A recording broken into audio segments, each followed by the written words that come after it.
श्री शिवाय नमस्तुभ्यम हर हर महादेव। बहुत ही अच्छा समय चल रहा है। तो सावन के इस महीने में अगर आपके घर में धन संपत्ति खुशियां की बहुत कमी है, समस्या जीवन में चल रही है, धन प्राप्ति के मार्ग नजर नहीं आ रहे हैं, तो पूज्य गुरु जी ने कहा है कि इस सावन में अगर आप 9 समी की पत्तियों से ये उपाय शिवलिंग पर जाकर करते हैं तो जीवन में कितनी भी बड़ी समस्या हो वो खत्म हो जाएगी।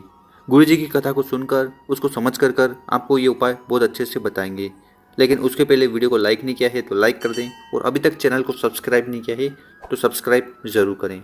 तो इस वीडियो में हम आपको 3 उपाय बताएंगे, और ये तीनों उपाय करने के बाद आपके जीवन में सुख समृद्धि आएगी, धन की समस्या खत्म होगी। तो जानते हैं पहला उपाय। पहले उपाय में आपको जो सबसे पहले सामग्री चाहिए वो चाहिए 9 समी पत्र। समी पत्र आपने देखा होगा, तो आपको 9 समी पत्र ले लेना है। और जब आप समी पत्र लो तो ध्यान रखिएगा कि ये पूरा एक समी पत्र है। बहुत सारे लोगों को क्या लगता है कि ये एक समी पत्र है, तो ये एक समी पत्र नहीं है। जब भी गुरुजी बात करते हैं एक समी पत्र की, तो उसका मतलब होता है ये पूरा वाला। तो ऐसे आपको 9 समी पत्र ले लेने हैं। तो बहुत ही आसान सा उपाय है। इसमें आपको क्या करना है कि आप जो 9 समी पत्र लाए हो, ठीक है, अब 9 समी पत्र लाए हो उनको आपको शिवलिंग पर समर्पित करना है। और जैसा कि आपको पता ही होगा कि महादेव जी का जो भी परिवार है वो सारा शिवलिंग पर विराजमान है। मतलब इस शिवलिंग पर आपको, जैसे कि ये है गणेश जी का स्थान, ये है कार्तिकेय जी का स्थान, ये है माता अशोक सुंदरी, ये है पार्वती जी का स्थान, और ऊपर जो जलाधारी रहती है उसमें शंकर जी की 5 बेटियां रहती है। और ये जो ऊपर जलाधारी होती है जहाँ से पानी टपकता है, वो जो स्थान है वो है महादेव जी की 5 बेटियों का। उनका नाम है जया, विषहरा, शामलीवारी, देव और दोतली। तो महादेव जी का जितना परिवार है वो सारा शिवलिंग पर विराजमान है। तो ये उपाय हमें शिवलिंग पर कैसे करना है वो जान लीजिए। देखिए, हम अपने घर से लाए थे 9 समी के पत्ते, ठीक। अब इन 9 समी के पत्ते में से आपको 5 समी के पत्ते कहाँ चढ़ाने हैं? 5 समी पत्ते जो गणेश जी का स्थान होता है, यहाँ पर आपको 5 समी के पत्ते समर्पित कर देने हैं, श्री शिवाय नमस्तुभ्यम का स्मरण करते हुए। अब यहाँ पर आपके पास कितने समी पत्र बचे? 4 समी पत्र। तो इन 4 में से जो 3 समी पत्र है इनको आपको समर्पित करने हैं शिवलिंग पर, इस टॉप वाले हिस्से पर, ठीक।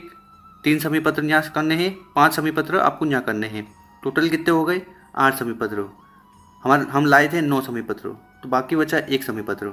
अब इसका क्या करना है? तो ये जो 1 समी पत्र बचा है इसका उपाय आपको मंदिर के बाहर जाकर करना है। तो मान लीजिए आप मंदिर से बाहर आ गए। अब बाहर आने के बाद क्या करिएगा कि जो समी का पत्ता है, जैसे कि कुछ इस तरह से समी का पत्ता होता है, ऐसा ही होता है ना, तो ऐसा समी का पत्ता है तो उसको आपको रख देना है।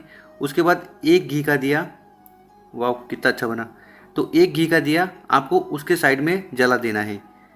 तो 1 समी पत्र आपको बाहर साइड जाकर रखना है। अब यहाँ पर आपका सवाल होगा कि ये जो उपाय करना है ये मंदिर के किस साइड करना है? तो आप जब मंदिर से बाहर निकलो तो आपका लेफ्ट साइड होना चाहिए। आप मंदिर से निकलोगे तो आपका जो लेफ्ट है उस साइड आपको ये दिया और समी पत्र रख कर पूजन करना है, ये उपाय करना है।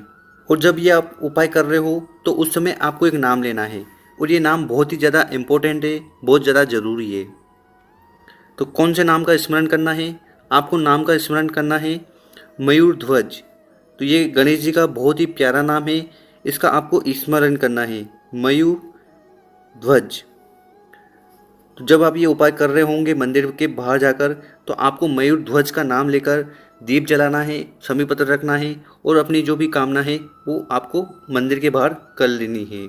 तो गुरु जी ने कहा है कि अगर आप ये उपाय करते हो तो आपके जीवन में 2 चीज़ की कमी कभी नहीं होगी। एक तो धन की कमी कभी नहीं होगी, दूसरी आपके घर में बीमारी समस्या कभी नहीं आएगी। तो उपाय करके देखिएगा, आपको ज़रूर लाभ मिलेगा। तो अब बात करते हैं दूसरे उपाय की। तो ये उपाय धन प्राप्ति के लिए है। अगर आपके घर में धन नहीं है, समस्या धन से जुड़ी है, और आपके घर में माता लक्ष्मी का वास नहीं है, आप बहुत ज़्यादा परेशान हो गए हो, तो उसके लिए आपको क्या करना है? उसके लिए आपको कुबेर भगवान के नाम से दीपक जलाना है। पर दीपक कैसे जलाना है उसका एक तरीका है, एक सिस्टम है, वो जान लीजिए। तो सबसे पहली बात, इस दीपक को आपको जलाना कहाँ है? तो इस दीपक को जलाने के लिए आप कौन से भी मंदिर चले जाइएगा, और ज़रूरी नहीं कि आप मंदिर के अंदर जाओ। अगर मंदिर का, जैसे कि ये प्रांगण है, ये एरिया है, तो यहाँ पर मंदिर है, तो आपको यहाँ पर जहाँ पर भी जगह मिले आपको वहाँ पर बैठ जाना है। और अपने साथ क्या लेना है, आपको एक दीपक लेना है। दीपक कौन सा? दीपक आपको लेना है मिट्टी का। इसके अंदर जो घी डालोगे वो होना चाहिए गाय का, अगर मिले तो गाय का घी ले लीजिएगा। और जो बत्ती लो, यहाँ पर विशेष ध्यान देना, जो बत्ती लो वो लंबी होनी चाहिए, क्योंकि लक्ष्मी पूजन और कुबेर पूजन के लिए हम लंबी बत्ती का उपयोग करते हैं। क्योंकि जब भी हम धन संपदा बढ़ोतरी के लिए उपाय करते हैं तो हमें लंबी बत्ती लगानी चाहिए, ताकि हमारे घर में इस बत्ती की तरह, इस लो की तरह हरदम पैसों की आवक रहे और पैसों की बढ़ोतरी होती रहे। तो इसलिए आपको कुबेर भगवान के नाम पर मंदिर जाकर लंबी बत्ती का दिया जला देना है घी डालकर, और वहाँ पर जाकर आपको प्रार्थना करना है। जो भी कामना है धन से जुड़ी, आपकी जो समस्या है, जो प्रॉब्लम है धन से जुड़ी, वो ख़त्म होगी। और इस उपाय को आपको करना है चतुर्थी वाले दिन। तो जिस महीने चतुर्थी पड़े उस दिन आपको ये उपाय कर लेना है धन प्राप्ति के लिए, धन बढ़ोतरी के लिए। अब जानेंगे तीसरा उपाय। तो ये जो उपाय हम बताने वाले हैं ये बीमारी का है। तो अगर आपके घर में कोई व्यक्ति बहुत ज़्यादा रोगीला है तो उसके लिए आपको ये उपाय कर कर आना है। तो तीसरे उपाय में आपको चाहिए एक लोटा लेकर उसमें आपको अपने घर से जल को भर लेना है। इसके साथ अगली जो सामग्री वो है एक दीपक। अब यहाँ पर आपको दीपक कौन सा लेना है? यहाँ पर आपको दीपक लेना है मिट्टी का, उसमें आपको घी डालना है। और जो बत्ती जो लो होगी वो गोल होनी चाहिए, क्योंकि यहाँ पर जो हम उपाय करने वाले हैं ये उपाय शिव भगवान के लिए करने वाले हैं, शिव मंदिर में जाकर करने वाले हैं। तो जितने भी देवता होते हैं कुछ को छोड़कर हमें सारे देवताओं के लिए गोल बाती का उपयोग करना है। जब भी दिया जलाएं तो हमें यहाँ पर गोल बाती ले लेनी है। इसके साथ हमें चाहिए एक बेलपत्र, एक ऐसी बेलपत्र जो कहीं से भी कटी पीटी नहीं होनी चाहिए, एकदम शुद्ध होनी चाहिए और स्वस्थ होनी चाहिए। इन तीनों सामग्री को लेकर आपको पहुंच जाना है शिव मंदिर। और शिव मंदिर पहुंचने के बाद क्या करिएगा कि सबसे पहले जो आप अपने साथ दीपक लाए हैं उस दीपक को आपको मंदिर में जाकर जला देना है। इसके बाद जो बेलपत्री है उस बेलपत्री को आपको उठाना है और जो ये लोटा है इसके सिर्फ टच करना है, इसके अंदर आपको नहीं डालना है, आपको यहाँ पर छुआना है। छुआने के बाद क्या करिएगा, इस बेलपत्र को उठाकर शिवलिंग के जो टॉप वाला हिस्सा है वहाँ पर समर्पित कर दीजिएगा, श्री शिवाय नमस्तुभ्यम ओम नमः शिवाय का स्मरण करते हुए।